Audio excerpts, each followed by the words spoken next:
Alright, so today I'm going to show you how to properly fix an extension cord that may or may have not gotten run over by the lawnmower and got lopped off. So I cut off the bad section of cable that was all twisted up. Anywhere where the shielding was messed up, I cut it off. So I've seen some videos where people will solder, I can't speak, they will solder the wires back together and heat shrink them. And I definitely do not recommend that. That is not a good idea, especially here in the South where it gets above 100. That is going to fail. Those wires are eventually going to be bare and they're going to touch each other. You're going to short out and you're going to blow a fuse somewhere, trip a breaker, something. So definitely no. So what you want to do is you want to get some of these ends like this. Now, this is not going to be good if I'm using this in the rain. So being that this cable feeds my greenhouse power during the winter, I can't just have these laying in the yard. So what I recommend is if you're not going to use this for something else and you are going to try to repair it so that you can use it for whatever process you're doing. As you can see how freaking sun bleached this is. This is UV protected. This is several years old. I definitely recommend just spend the 17 bucks and buy a new one. It's worth it. Now, I'm still going to show you how to fix this because you can still use this wire for something else.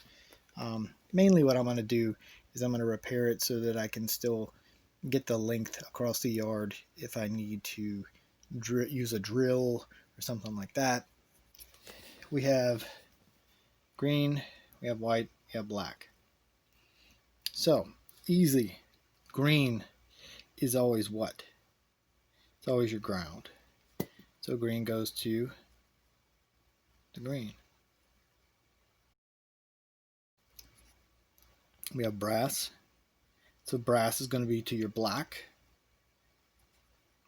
That's going to be to your white, silver. So this is the wiring for, like, I guess America's standard, but whatever. I don't know if it's different other places, but if you cut your cord back and it's different from this, then you'll have to figure it out on your own. But yeah, this is pretty much it. So you're just basically going to strip this back. I'm going to slide this over the end. I'm going to basically wrap this around, hook it together, make sure it's really tight.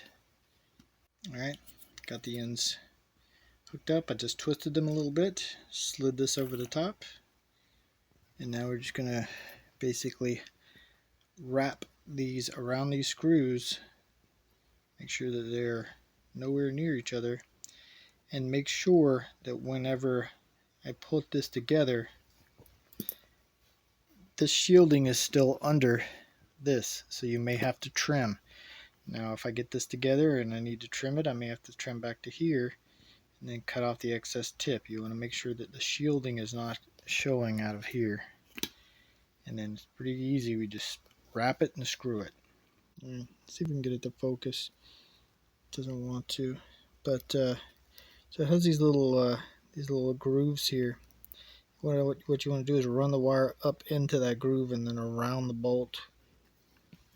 So you wrap the wire around those little hooks and then push it down so that basically what happens when you put this sucker together and put the bolt in, if you yank on this, the wire's not going to pop loose. So it adds like kind of rigidity to it. See, and push on it, pull on it, doesn't go anywhere. Wire's good to go. Alright, you guys take it easy. Peace.